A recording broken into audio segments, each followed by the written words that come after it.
हरियाणा के गृह एवं स्वास्थ्य मंत्री अनिल विज के निवास पर हर रोज फरियादियों की भीड़ लगातार बढ़ती जा रही है। हरियाणा के लोग दोबारा से जनता दरबार लगाने की मांग कर रहे हैं।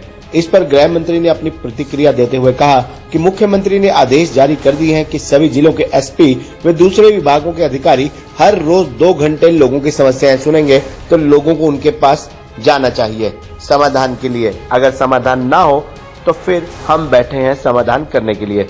वहीं गृह मंत्री ने हरियाणा की चीफ सेक्रेटरी को एनआरआई आयोग बनाने के लिए भी लिखा है पत्र। वहीं उन्होंने हरियाणा में सुरक्षा को हाईटेक करने के लिए प्रदेश में सीसीटीवी कैमरा लगवाने पर भी अपनी प्रतिक्रिया दी। वहीं पंजाब के मुख्यमंत्री भगवंत मान के बयान पर भी प्रतिक्रिया देते हुए कहा कि आम आदमी पार्टी किसी कायदे कानून को नहीं मानती, इनकी तो अपनी डफली अपना राग है। आपको बता दें कि मुख्यमंत्री के आदेशों के बाद हरियाणा के गृह एवं स्वास्थ्य मंत्री अनिल विज ने अपना शनिवार को लगने वाला जनता दरबार कैंसिल कर दिया था। बावजूद इसके पूरे प्रदेश से फरियादी अपनी समस्या लेकर उनके निवास स्थान पर पहुंच रहे हैं और ये तादाद लगातार बढ़ती जा रही है। जब गृह मंत्री से इस बारे में पूछा गया कि क्या वो दोबारा से जनता दरबार लगाना शुरू करेंगे, तो उन्होंने कहा कि मुख्यमंत्री ने आदेश जारी कर दिए हैं कि सभी जिलों के एसपी व दूसरे विभागों के अधिकारी हर रोज 2 घंटे लोगों की समस्याएं सुनेंगे, तो लोगों को उनके पास जाना चाहिए समाधान के लिए। अगर समाधान ना हो तो फिर हम बैठे हैं समाधान करने के लिए। वहीं एनआरआई शिकायतकर्ता की शिकायत पर गृह मंत्री एवं स्वास्थ्य मंत्री अनिल विज ने हरियाणा के चीफ सेक्रेटरी को पत्र लिखकर एनआरआई आयोग बनाने को कहा है। उन्होंने कहा कि कई बार जो शिकायतकर्ता आते हैं वो एनआरआई होते हैं और उनकी जायज मांग होती है और उनके पास समय कम होता है और वो कुछ दिन के लिए आते हैं और चले जाते हैं। तो ऐसा सुनने में आया कि बेचारे समय की कमी के कारण इधर उधर धक्के खाते रहते हैं और उनकी कोई सुनवाई नहीं होती। इसलिए मैंने चीफ सेक्रेटरी को पत्र लिखा था कि एक एनआरआई ग्रीवेंसेस आयोग बनाया जाए जिसमें वो अपनी दरखास्त दे सके और भिन्न भिन्न विभागों की होती हैं वो मांगे और उन समस्याओं का समाधान हो सके और उनके ऊपर कार्रवाई हो सके। वहीं गृह मंत्री ने प्रदेश की सुरक्षा हाईटेक बनाने के लिए सीसीटीवी कैमरा लगवाने की बात कही है। अनिल विज ने कहा कि इसका काम जारी है और जो सभी पुलिस संस्थान है, चौकियां हैं, उन सब में कैमरे लगा रहे हैं। इसके साथ ही उन्होंने भिन्न भिन्न एनजीओ व बाजारों की जो एसोसिएशन है उनसे भी अपील करते हुए कहा कि वो अपने बाजारों में सीसीटीवी कैमरा लगवाएं। उन्होंने कहा कि सीसीटीवी तीसरी आंख है और इसका होना आज के युग में बहुत जरूरी है। कोई भी क्राइम पकड़ने में इसकी बहुत बड़ी भूमिका होती है।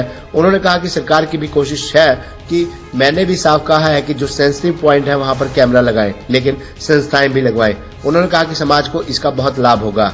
वहीं पंजाब के मुख्यमंत्री द्वारा दिए गए बयान पर गृह मंत्री ने आम आदमी पार्टी को आड़े हाथों लेते हुए कहा कि ये तो आम आदमी पार्टी नाम की चीज पैदा हो गई देश में, ये किसी कानून को नहीं मानती, किसी कायदे को नहीं मानती, किसी परंपरा को नहीं मानती, किसी संविधान को नहीं मानती। उन्होंने कहा कि अपनी अपनी डफली अपना अपना राग है इनका, तो इसलिए ये कोई आश्चर्य की बात नहीं है।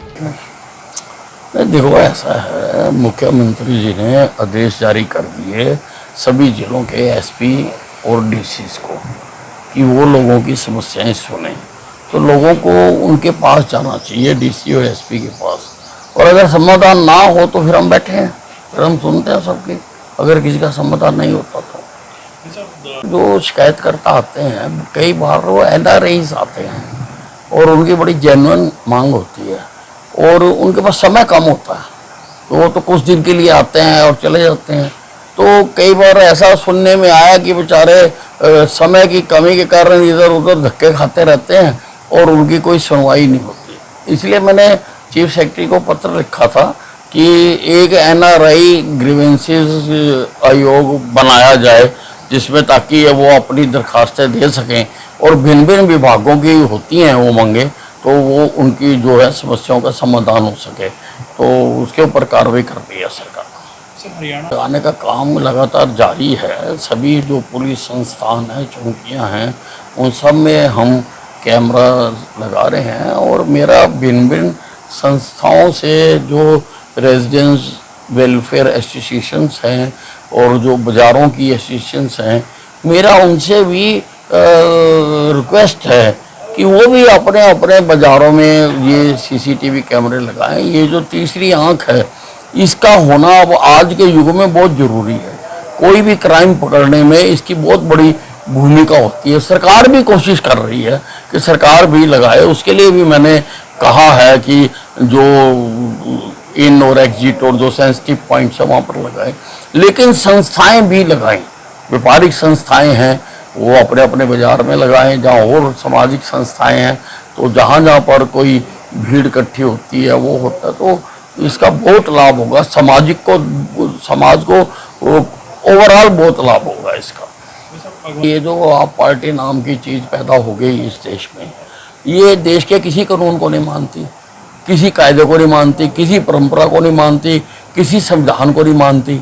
ये तो अपनी डफली अपना राग है इनका, तो इसलिए ये कोई आश्चर्य की बात नहीं है।